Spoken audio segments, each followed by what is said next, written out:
I Good need you. evening, good evening, good evening. Here we are live at the Reality of the Word, where our endeavor is to keep the gospel simple.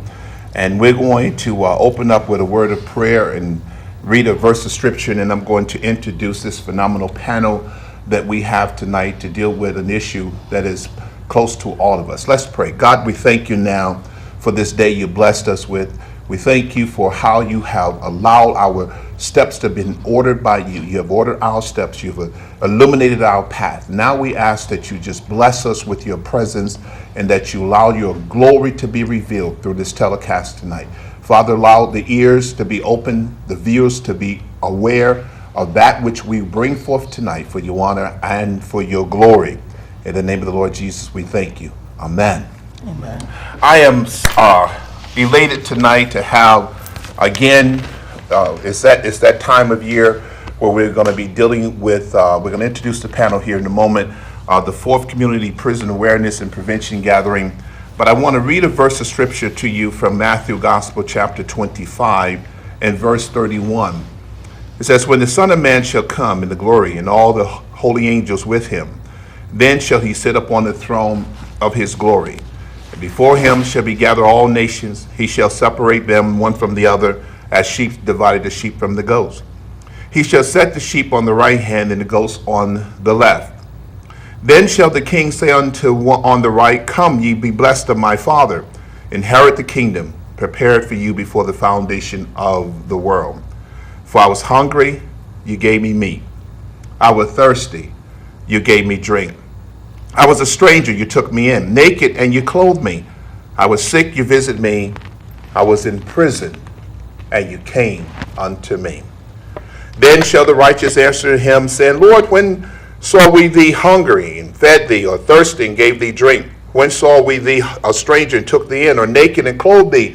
Or when saw we thee sick, or in prison, and came unto thee?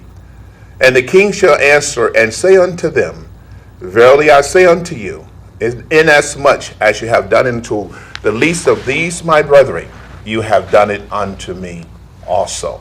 So tonight we have a distinguished guest, and we're just going to have a free-for-all open forum as we talk about this fourth annual Community Prison Awareness that's going to be convening on Saturday the 25th, 9 a.m. to 2 p.m. at the Shadow Family Life Center right there on 1 Garvin Street in New London, where the Right Reverend Dr. Benjamin Keith Watts is the pastor. And we have this phenomenal man of God that is sitting to my left, your right, Winston Taylor, who has been spearheading this along with one of our spiritual daughter ministers of the church. I almost call you missionary, but Evangelist Stephanie Browder. And I just met Daryl tonight for the, not for the first time, but officially tonight. Right. And so here we are, and you guys know, and I know you have everything laid out, but I was in my office today, and some things hit me as a reality, because this become personal. I have my daughter that works in the system. My son-in-law works in the system. He's on the other end in the youth department, trying to, do this provisional thing. But I said to my secretary, I gave her some questions. I said, I need some answers. So I'm going to throw this out, and then we're going to jump in and where you guys are, because this is your field. But, just last week, Wednesday, I was at the courthouse dealing with a young man who unfortunately thought in his mind he was doing the right thing to pay the rent for where he and his future wife was living, but he had a protective order, and he was violated.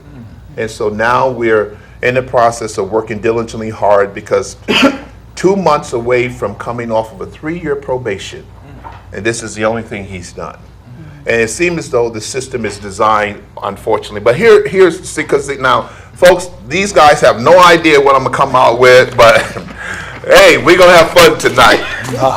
We're going to enjoy ourselves.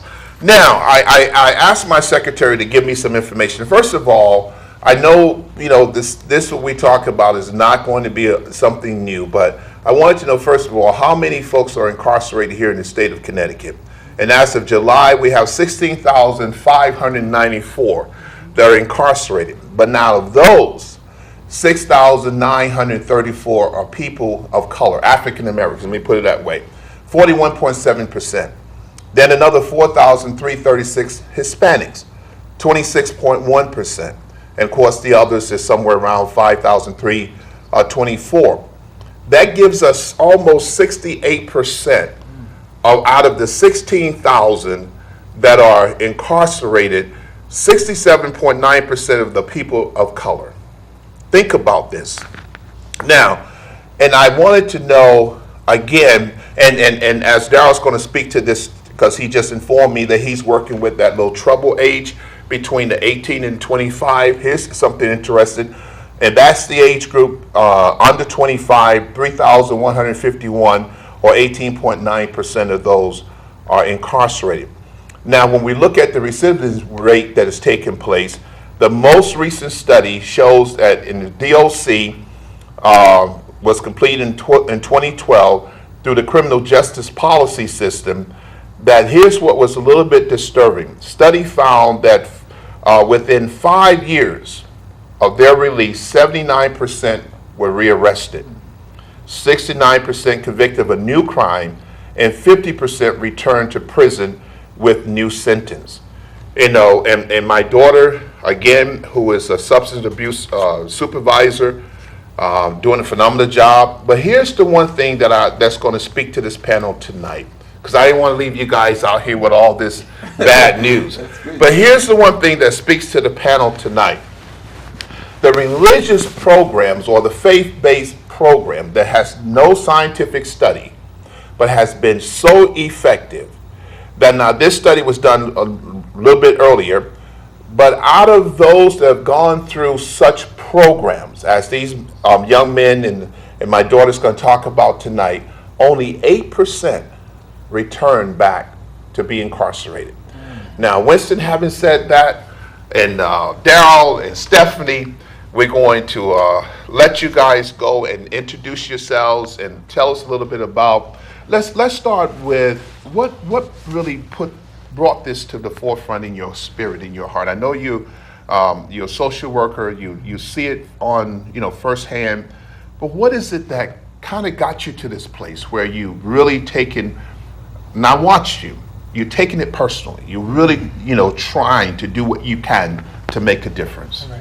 First of all, Pastor Burns, thank you for inviting us to be here. I'm so happy, and I thank God for all the work that you've been doing.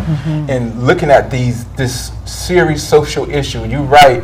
For over 17 years, I've been going into as a volunteer with Stephanie and other people, trying to deal with this serious social issue. And I'm very concerned, and we all know people who's been incarcerated. Yes. And when I think I got involved, first of all, I have family members in and out of jail. Father spent 4 years in jail. Brother spent 10 years in jail. So each of my male siblings, they've been in jail, in and out of jail. So you see that from that standpoint, how it doesn't just only impact the person who's incarcerated, it impacts the whole family, Absolutely. The whole community. But Absolutely. I think those stats that you mentioned, it's like 2.1 million people are incarcerated in the United States. That's a serious social issue. And the sad thing, the majority of those people, less violent offense. That's right. So as a social worker by trade, I have to do something about it, not only as a social worker, as a human being and as a Christian. I can't just sit and go to church every Sunday and go to my job every day and be pleased about people being incarcerated in the United States of America, where this supposed to be the land of the freedom. So that kind of got me involved. And then when I was doing some work at UConn, my Master's of Social Work degree, I did all my work dealing with mental health, incarceration, anything that could relate to why people are incarcerated in prevention. So I was doing all of that, and 17 years under my belt doing prison ministry, going into about 4 prisons in southeastern Connecticut, doing Bible study and life plan. But seeing these young men, seeing the young ladies in prison, and so in my mind, I'm like, what can I do as an individual to make a difference, to make a dent? And more importantly, we're in the back end of going into the prison, but how do you prevent young people for getting in trouble in the first place. So I have to stop right there and let my brothers and sisters jump in to that. But I'm very passionate about this. This is one of the two things I'm very passionate about: young people and people who are incarcerated, because they are our future. That's true. That is so true. I'll stop and let my other brothers and sisters jump into this. Well, I mean, much like Winston, you know, just like he talked about, it doesn't just affect the person who's incarcerated, but it affects, you know, your entire family. My brother also was incarcerated. I have a son. I'm the only girl. There's 2 brothers in my family. And where I grew up, the majority of people were in and out of jail all the time. And I wound up seeing a lot of young people who were females get incarcerated. That really bothered me, because a lot of them got pregnant at a young age. And so who was left to take care of these children but other family members who were who had been incarcerated? And so what you did was you had a generation of people who were in and out of jail, and it was just like the norm, you know. So when I started getting involved in the church here, I was asked, well, even prior to that, I should say, when I was getting my master's degree, I also, like Winston, not even that we had talked to each other, but it was a burning thing in our spirit. When we were doing our master's, my internship was at the Katie Blair House, and then I worked with the recovery program, which is no longer in existence, which is the sad part about a lot of nonprofit organizations out of Hartford, so that when women were coming out of jail, they basically were getting just dropped off. And so there was no place to really have them to go. And so this program was helping them out of Hartford, but it wasn't really helping in the small towns like where York is. And this is where the women are housed. And so if they would have to go back to the same place where they got incarcerated, and, you know, Bridgeport, Hartford, those places don't often offer them the best deal, because that's where they got in trouble. And so we were trying to figure out what to do with that while I was doing my internship. And then shortly afterwards, I had been asked to do this program by Reverend Eder. Oh, yes. Phenomenal woman of God, phenomenal. She wanted a different kind of program for women. She didn't want people just coming in to pray. Like, you know, the scripture says, you know, you visited me. She wanted more than visitation. She wanted something that was going to get these women to be motivated, to get educated, just in the real, like, everyday things, you know, in life that you need to know. And so we formed this program. It was called WHIP, Women in Praise, and it was myself with 3 other women that went in faithfully twice a month. And if we had more time, we would have done it. And unfortunately, we had to close the program because each of us had our own jobs. And so the women that came out of that program, unfortunately, we heard about how well they were doing, and they wanted more. And so to this day, I still, you know, have that information, and it still burns. I can go into the male prison, but the women's prison kind of still needs that. And so I think about that often. How can we get that going? Because it was so productive. We saw 3 women come out of that WHIP program that actually started ministries within their churches. Wow. To, you know, to do the things that we did, just simple things, you know, giving women information about politics, giving women information about housing, giving women information about, you know, the legal system and how they could, you know, get free legal stuff, you know. So just little things that, you know, we think it takes a lot of big things. It doesn't. Sometimes people just need education and information, and that gets them going. So with all of that being said, that burning still is there. I want to go back to the women's program. We're waiting patiently for our opportunity to get in there, because we do have some women as well as myself that want to get back. But right now, which is awesome, I can't sit still. So I go in with Winston, and we do what we have to do. Wonderful. Yeah. Now, Daryl, what's your take on all of this? That's a good job. First, Pastor Burns, I would like to thank you for giving me this opportunity and to sit on this panel. I'm very humbled by this experience. I feel very fortunate to sit here with you, and my passion comes from a little different. I did some extra research, some different kind of research. I actually was a product of the system for 10 years of my life. I was incarcerated for off and on, in and out on the installment plan, as some people would say. And, you know, I'd check in for a little while and then come back, and, you know, and so a lot of families struggle with, why can't he get it right? Why can't he get it right? And I'm sure many of my family members were waiting and praying and hoping that I would get it right one day. Well, during that process, during my last time that I was incarcerated, I realized I needed to make some changes, some internal changes. And for me, that was reading and really understanding what I was doing to myself, how my actions were not only affecting me, but my family, as well as my community. And I really started doing some research, and as the rest of as you have, I also started to get educated. So I started going to school. I'm very fortunate. I went to Springfield College. I have a bachelor's degree in human services. In December, I will graduate with a master's degree in organizational management and leadership. Yeah, that's very, awesome. very fortunate, very fortunate. And God has been very good to me. So my passion is personal. Like, I understand that, I know what it's like to be on both sides of the track. So therefore, I had to come back and, pull some more people with me and, and try to educate those that we have. And coming from, and I've been very fortunate to work as case manager for Sound Community Services for 4.5 years. And through that work, I've been able to work with people with mental health and substance abuse issues. After my time there, they saw something in me, and they offered me a position as the associate program coordinator for a youth program. Now, we all know how troubled our youth are. Yes. And, this is a population that we talk about, 18 to 25. A lot of times, 18 to 25, they're considered adults. But, if you haven't went through those changes mentally, there's a lot of stuff that we still need to work on.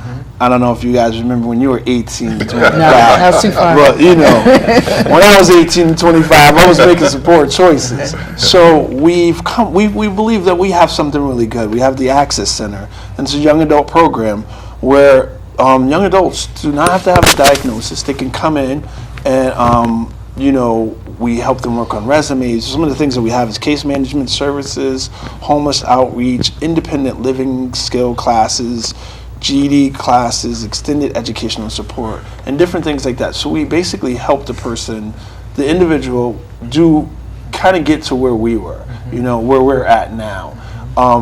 Giving them those tools. And we have like a men's group, so I get to run the men's group, which is awesome. So sometimes, and the topics go from anything from food stamps to selling drugs. One day we had a conversation about snitching. And what I found is that a lot of our young men of color don't have that male role model in the house. So therefore, they need to see that role model in the community. Now, having the experience, personal lived experience that I have, I can speak to a lot of different things, not only education, but I also can speak to what it was like to be incarcerated. I also can speak to what it was like to be in the street and being a part of that culture.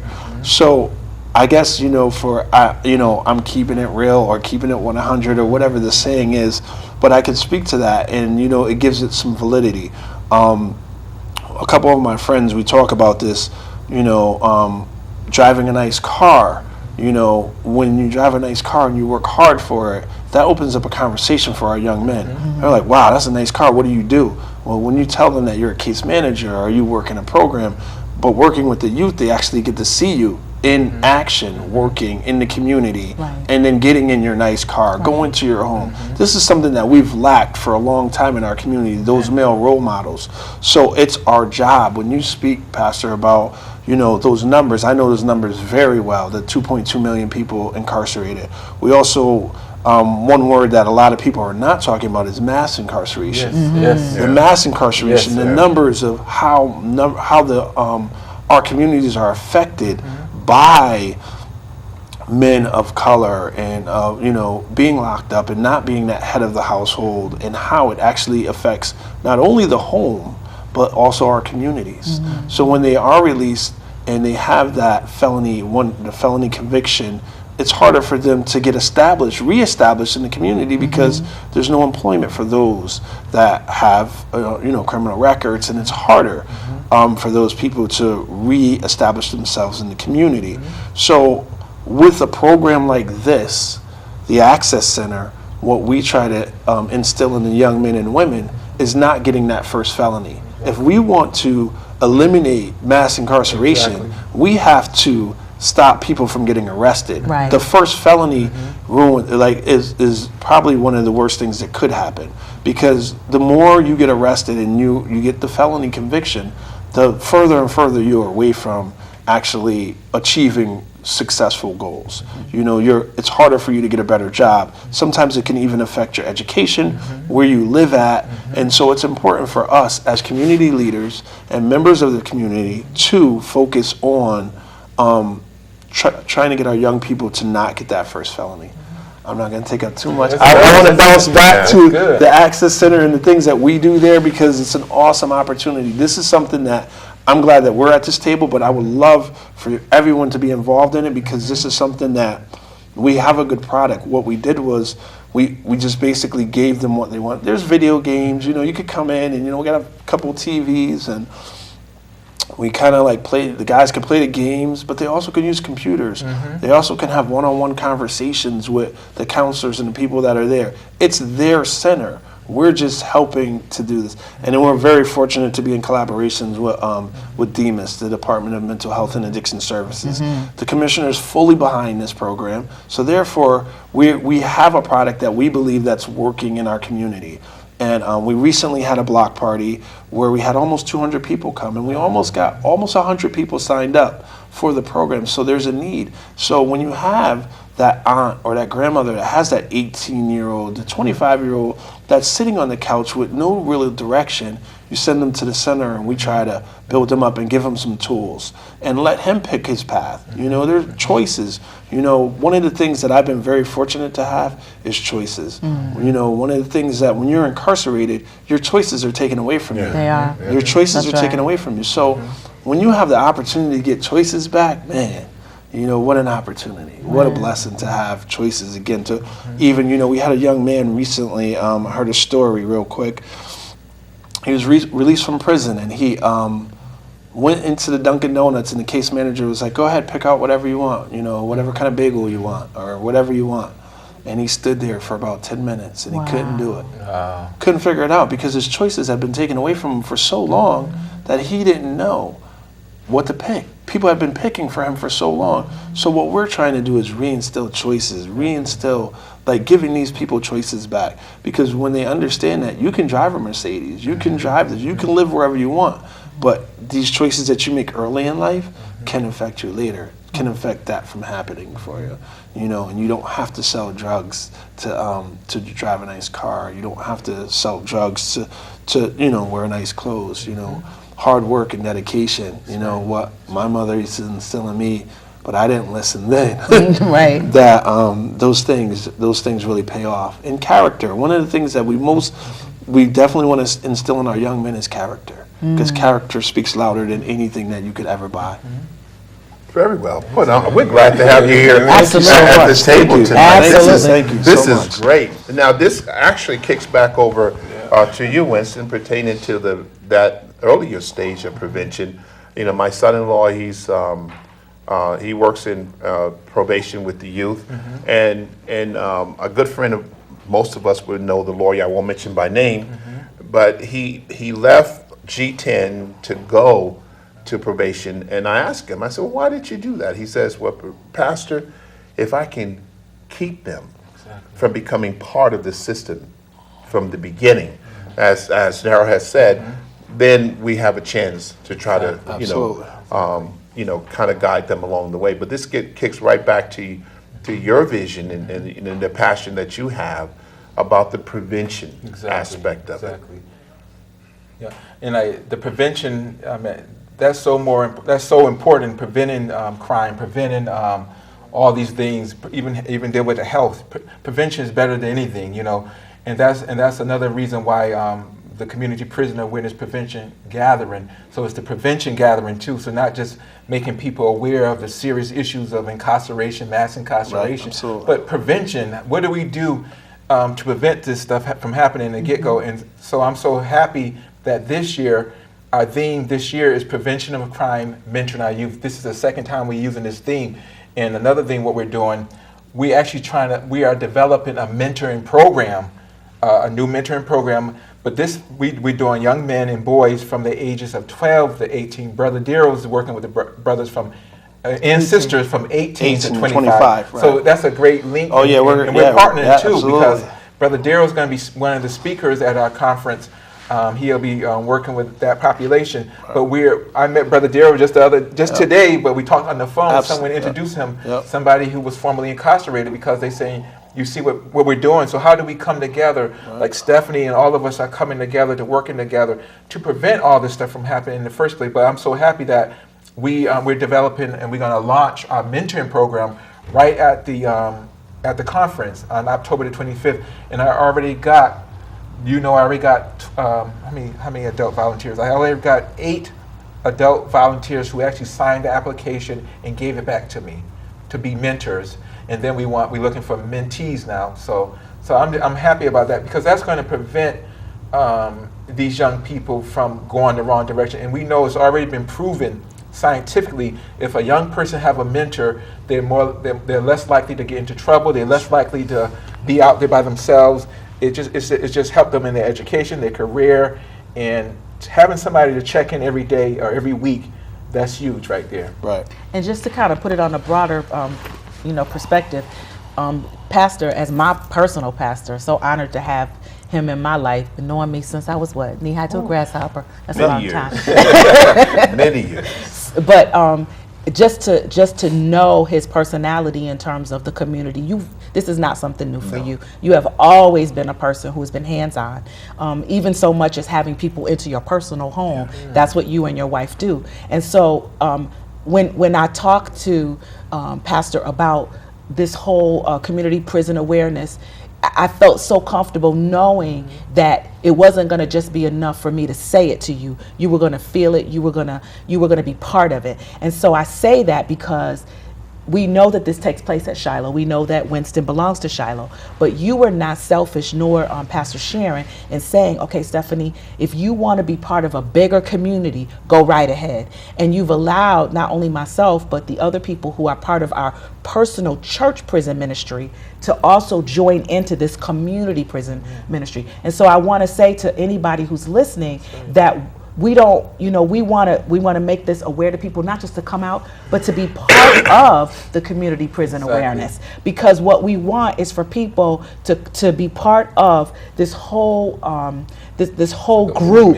It's like a movement. It's a movement. And so so having people, we don't want to stop people from doing what they're doing in their own. I mean, go do your prison ministries, do whatever because we still do that. Chuck Montgomery and myself, as well as Elder Tom, as well as Elder Jorge. He also, he goes into the prison ministries as part of New Life. But Brother Chuck and myself are part of, we have become part of the community prison awareness that belongs to Shiloh. And so, and I don't want to say just belongs to Shiloh, but it's also the community. And so we're looking for other churches, members to speak to your pastors, let them know that you want to be a part of this, because there's so much more that we can do together than we can ever do separately. Exactly. And this has become such an awesome movement that when I go into the prison, I have the opportunity not to just go into prison with Winston, but I can also go into the prison under New Life as well as a volunteer. And so then when there's things in the community that happen, the more people you get to know, the more people now I get to bring back to my church. So it's like networking, if you will. So the more you get involved in the community and learning what's out there, now we have this new program. Now if there's people from 18 to 25, guess what? Now, Pastor knows about that. But we would know about it if we don't have a community network. And that's so true. This is why it's so important for us to collaborate. Absolutely. You guys are doing the footwork and the groundwork in the prisons. So you're running into these 18 to 25 because that's a large population, as the pastor read. Those numbers are pretty high. So we need to catch them before they even come out. Absolutely. Listen, when you get out, 2 things you need to do: find yourself a church and come down to the Access Center. There you go. You come here, and then we can start from scratch. Because see, what happens is once you're released from prison, if you get the right, make the right connections, Exactly. the chances of you going back are very slim. Absolutely. What happens is you get kind of hooked up with those old friends, and nothing's going right. Nobody, the job's not paying off. So, but if you go into an environment where people are encouraging you Right. on a regular basis, saying, "Listen, don't worry, this is going to happen for you. Let us help you with this resume." A lot of people don't even have a resume. We had a group with 10 young men a couple of weeks ago, and none of them had ever worn a suit. Never been fitted for a suit. Never had a suit. Maybe 2 of them talked about borrowed a suit for a funeral. So we got to let these brothers know that you wear suits. Some people wear suits every day. Absolutely. Yes, to that's work. expected, yes. So we dress. And when you do have these issues at court, we try to instill in those brothers that do have court issues that you should dress properly. Exactly. You want to be taken serious. You dress accordingly. If you're in there with your pants slacked down and like you don't care, then no one's going to care about you. Presentation is key. It is. So these are things that we as men who have something to say, to offer to these young people. This is very important, and that's why we have this young adult center, which we picture this to expand and be bigger. So we would love for the churches to because it's not just a program. Right. This is so small. This was a gift from Demas, Right. right?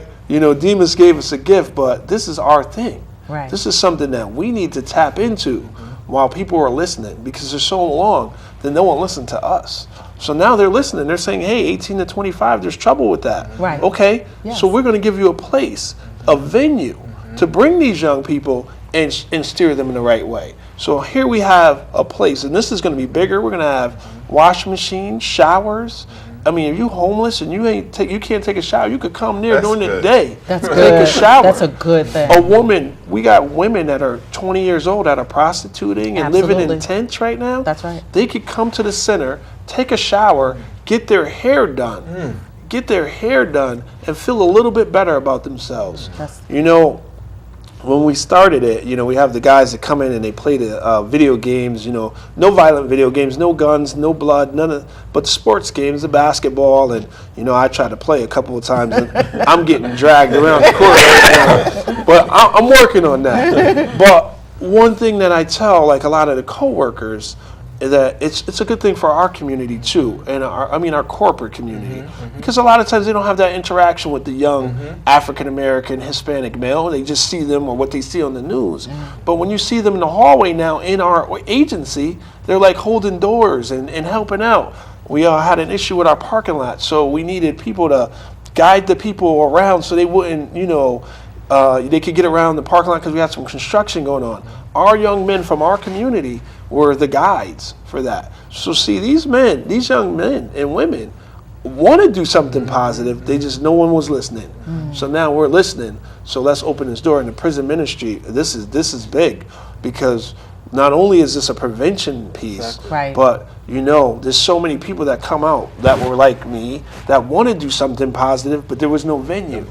There's no venue for them. There's no place for them to jump in.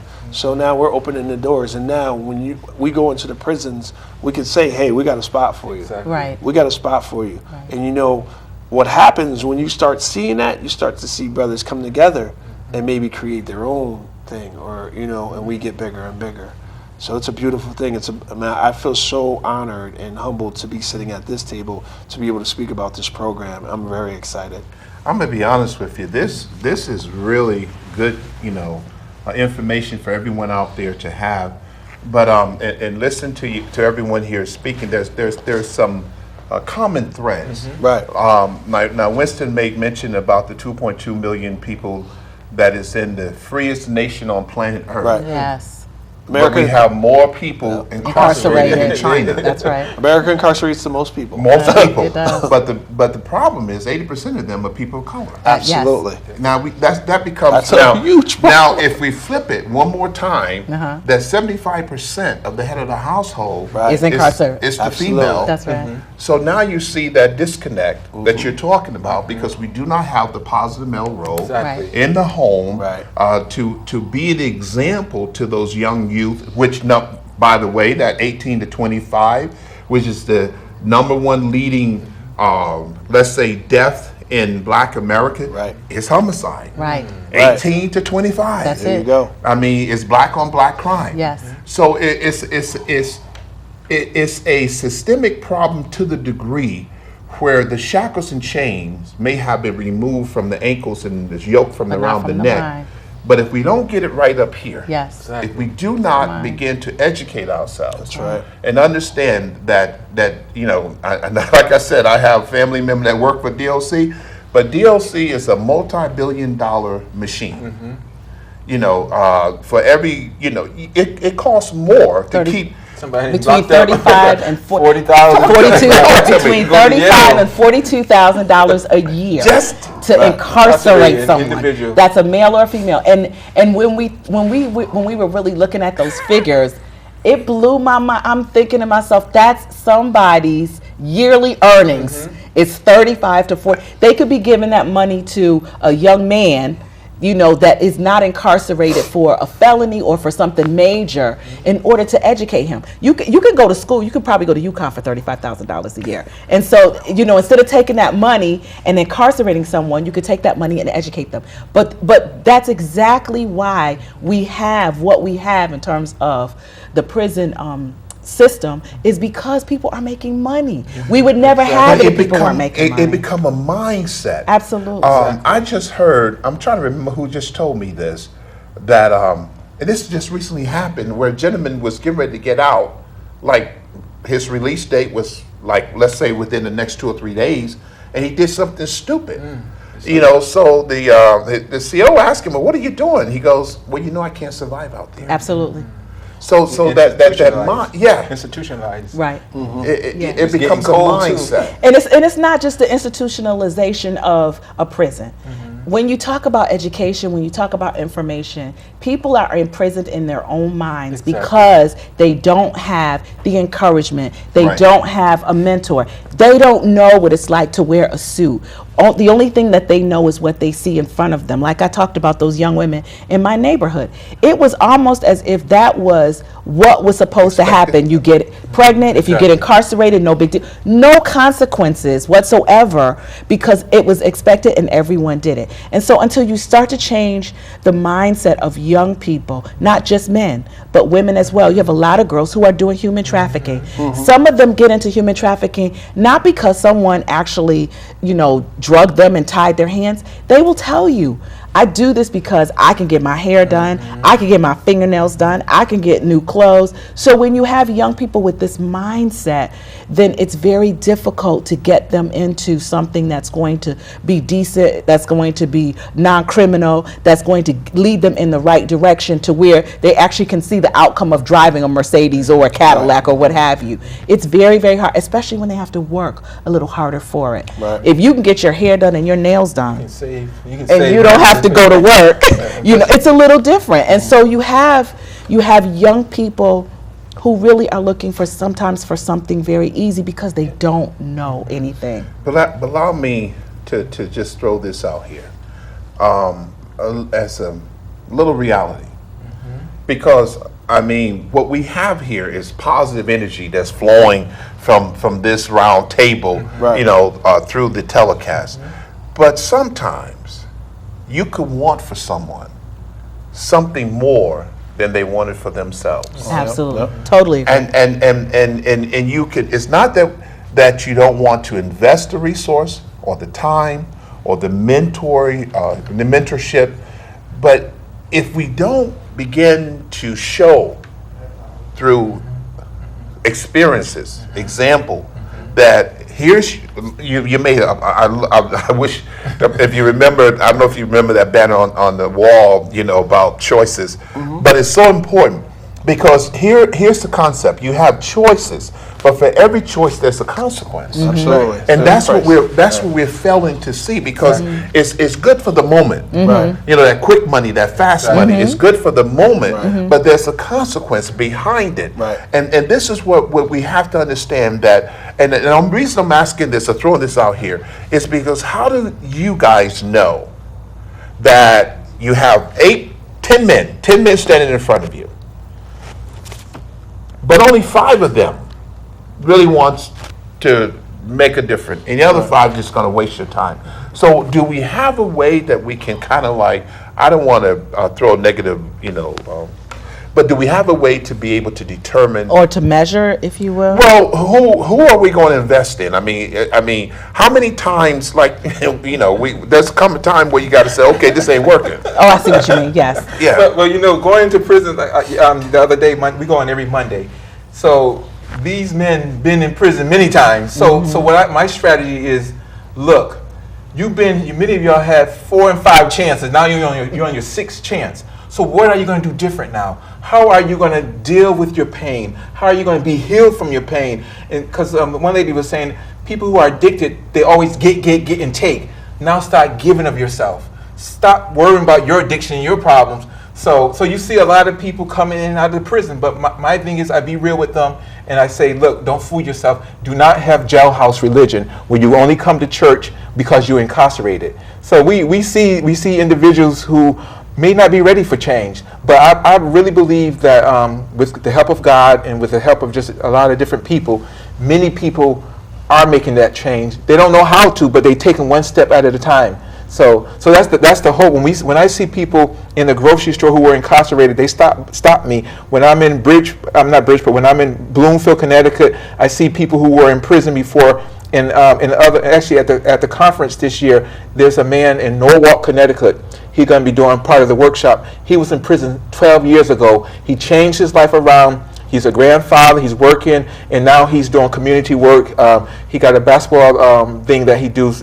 It says something about don't shoot, let's play hoop. Instead of shooting with the guns, we play hoop. So he's making intervention, and then we know our other brother right in Groton here, Brother Quan, is making changes. Awesome. So you see a few people, like you said, 10 people, only 3 or so may make that difference. But that's okay, because I know if 1 or 2 of them make a difference, then we'll have a better community. So if I can save 1 little child or 1 young man who changed their life, then we have done our work and we have done God's work. And God doesn't worry about. He says if we plant, and He'll give the increase. So sometimes we get discouraged as volunteers, because I was at one prison and very few people showed up, and we know there's about 800 people there, so who need to hear what we're saying. Yeah. So we told the chaplain, okay, 2 times we come and nobody show up, we're out of here. We'll take a sabbatical for this particular prison. Yeah. And so every time we about to quit, then we get people coming in. And one guy said the other day, he said, when you told me that you was not going to come anymore, that touched my heart. And he said, I invited all these people. so they came back, and so we had 10 of us the other day, and I'm like, it's worth our while. And one man was going to do something. He said, I just need to hear somebody talk about God. And so he was so liberated. You just don't realize when you down and out in the cell, you don't realize how hearing somebody say God loves you, it changes your heart. And that for 17 years, that's what got me keep going to those prisons, and not only going to the prison, teaching Sunday school for over 20 years. Your faith is what gives you that desire, that drive to want to see change. Exactly. But what about the guy, this was a true story, because I used to work at the shipyard and I still have a lot of connection there. So I makes a few phone calls. The guy gets in, gets hired until they do the background check. Yep, that's the problem. I think that what we have to realize too is that, we never know when it's going to click. And so oftentimes, I think that's why I like to talk about collaboration and networking, because not one person can do this. It can weigh on you. And we talk about that even in terms of the mentor program, because there are some people that you're going to automatically connect with and you can be the mentor for life. Then there's some people that you're a mentor to that you can't do it for life because they will drain you. And so and it depends on what you have going on in your personal life. And so what you have to recognize is that you may only be in that person's life for just a moment, a moment in time. And so you can't be discouraged because... The bridge, not the foundation. Exactly. Right. Teach them to fish. Teach them to fish. And also, too, to also recognize that the next person coming along may be the one to actually water. You might be the one to do the seed and the next person. So you can't be discouraged by, oh my gosh, I thought that this was going to be better and I thought this person would get it. Well, they didn't. It may take them 15, 20 years. There are grandfathers who have been incarcerated since they were teenagers, and they didn't get it until they were grandfathers. But they're the most awesome grandfathers there are, and because they learned it. But since you spoke in that, let's kick it back over to what Brother Winston had earlier said. Now you have 8 that have literally handed in their applications. So let's Exactly. talk a little bit about what is the, let's call it qualification of For the mentor of program. the mentor So for this mentoring program, we're just beginning, just started, and we're going to launch it off at the Community Prison Witness Prevention Gathering on October the 25th. The requirements, you got to have 1 year of commitment. The mentee and the mentor got to be having 1 year of commitment. Also, you got to be willing to participate in the activities, the programs we have. Like once a month, we'll be meeting, and all the mentors and the mentees will come together and meet. We do background checks. We're going to be doing background checks to make sure that our children are safe. So the requirements are easy, simple requirements. Being willing to want to help somebody. And actually, we have people who signed up from ages in their 20s to 83 years old who Wow. want to be a mentor. So, and actually, one of our brothers we know, Brother Sal out there, who signed up to be a mentor, and he's a mentor of mentors. But you one know. thing I want to So- really speak to is commitment. Exactly. Yes. That's Because important. if you're going to Exactly. sign your name on the dotted line, then you have to be there. Exactly. I mean, it's not an in and out. I mean, It that can't 1 be. year is not a lot of time. So if you're going to sign up to become a mentor to these young men, like Brother here, Darryl was saying, that someone somewhere spoke into his life. Exactly. And look at what we have sitting here at the table Exactly. tonight. And so we're grateful and we're thankful for all that is happening. Let me just give this announcement one more time, and because, well, a couple more times. This is the 4th Community Prison Awareness Prevention Gathering. It's going to be the 25th of October between 9 and 2 p.m. at the Shiloh Family Life Center, where our pastor, Bishop Watts, is presiding bishop. It's special feature new mentor program for boys and young men. Again, as Brother Winston was saying, it's not a whole lot of requirement, except that you have a good background check, and you'll be willing to get in there and make a difference.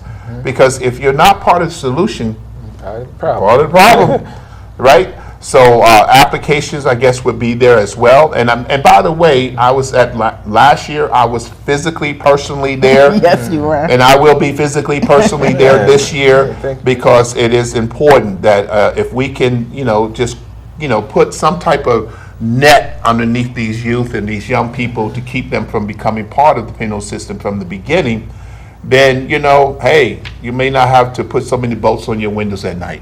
I think that Winston, maybe you could just kind of How to give, contact? well, not just the contact for the mentoring, but just talk a little bit about what's going to be happening at the Okay. at the gather. I mean, at the Okay. gathering. Also, the gathering, I just want to say too, we having pre-registration, so we want to know how many people are going to come. So I need you to contact the Shiloh Baptist Church, or you can even call me at 860-889-3292, or you can even hit the website brotherwinston.com. So just sign your name, say I'm coming, I'm adult, I'm a youth, and your name and your telephone number, so we'll know how many people can come. So at the program, so let me just tell you, it's a 5-hour conference. It starts at 9 o'clock on the dot. We start on time from 9 to 2 o'clock. What we have in the beginning, the mayor will come and give his solution, not solution, but his salutations, a certificate. We invited the governor. He haven't turned us down yet, so and this may be his last time if he doesn't come this time. So the governor will come. Other officials will be there. And then we have testimonies from former people who were incarcerated. Then after that, we will be breaking up to classes. The classes start about 9:30. We have 2 classes, 2 for young people from all ages, from 6 on up till now we're going to do 25. So 2 of the classes, Youth Empowerment and Survival Toolbox. And for the parents, will be Parents' Right to Know, and we'll have an attorney and a DCF social worker will lead that discussion. And then the next steps to community collaboration, another young man who will be leading that conference. Those conferences will last about 90 minutes. After the conference, we'll have a free lunch. A free lunch. This program is a free thing, a whole free from the community. All the donations is coming from the community. All the things we have is from the community. So we'll have lunch together. After lunch, we have a keynote speaker. After the keynote speaker, then we'll have audience participation, and then we're going to be awarding the Community Service Award for the Mentor of the Year, will be awarded and announced that day. And also we'll be talking about the mentor program, and we'll be just so that for 5 hours we'll be having dialogue, talking. We have people from Greenwich, Connecticut, Norwalk, Connecticut, from Hartford, from Bridgeport will be there. So and we want you to be there too. Now, it's going to be like a mixture of community leaders. Yes, sir. As well as church leaders. Leaders. And folks coming from everywhere. Listen, folks, please come out. Please be there. Meet us there the 25th. We're not asking you for your right arm, just a little time. It is so important because you can be the difference. You can be that person who says that, like Stephanie has said, that one plant, another watereth, but it's God who brings the increase. Amen. You never know. It could be one word. And I'm going to say this real quick because now this is going to sound a little humorous to some of you, but one thing that turned me around from because you guys see me here, but you don't know my story because I was on the streets. But one thing that turned me around, I never forget it, was about 25 or 30 of us hanging out on the street, south side of St. Louis, Missouri. And this old drunk man, out of 25, 30 of us, hanging out, doing stuff we ain't supposed to be doing. You don't need to know all that. But out of all of these kids on the corner, and I was the youngest, by the way, of the group, this drunk man walked up to me and pointed his finger in my face and said, "You don't belong here." He says, "You're not one of them. You don't belong here." And that's been over 40 years ago. Wow. And I still remember that today. Wow. Those words that drunk man said to me literally put me on a different path. Because that night, we did get into a rumble. Don't want to go into that. But it is important that you take this very seriously. And the time that these folks are giving for your son, for your daughter, and to try to make a difference. So I'm going to get some closing remarks, and we'll wrap it up. Thank you, daughter. I'll yield to. Oh, okay. Well, I just definitely want to make sure that everyone knows about the Access Center once again. Is it because located? it's Is it located? Absolutely. It's the Access Center, and it's 21 Montauk Avenue in New London, next to the Chelsea Groton Bank. And we're open right now, 8 a.m. to 4:30. So it's a good time to come down, send that person that's on the couch surfing. If you know they're homeless, if you know whatever issues they have, legal, definitely send them to us because we're looking forward to trying to help them. As well as, when you come to this community partnership, that's going to be a blessing there because I will be there as well. And we can also talk about how to handle the background check question. When you do have a background, because that kind of shakes some people up. So you need to know that don't let that background check be a crutch, because if I did that, I would have gotten nowhere. Absolutely. So you have to trust in God, and you have to believe that, you are a new creature. That things do get better. So, and once again, I just thank you for letting me sit at the table with you. Thank you. Thank you so much. Winston, Thank you so much, Pastor. Thank you so much. Daughter, we love you. I love you back. Listen, I hate to sign off right now. I wish to God Feels like fast, doesn't it? I wish we had a little bit more time. Excellent. You can always invite us back. In fact, maybe we ought to do a follow-up after 25 and do like a post discussion and see how well things went. So again, I will be announcing this until the time of the event, the 25th at the Shiloh Church in New London, 1 Garvin Avenue. We want to see you there. Please, ma'am, please, sir, come. Bring some of your questions, your concerns, and let us do this together, because as has already been said, the old African proverb, it takes a village to raise a people. God bless you. Pastor Johnny L. Burns Sr., shalom. Thank you. That's awesome. That was.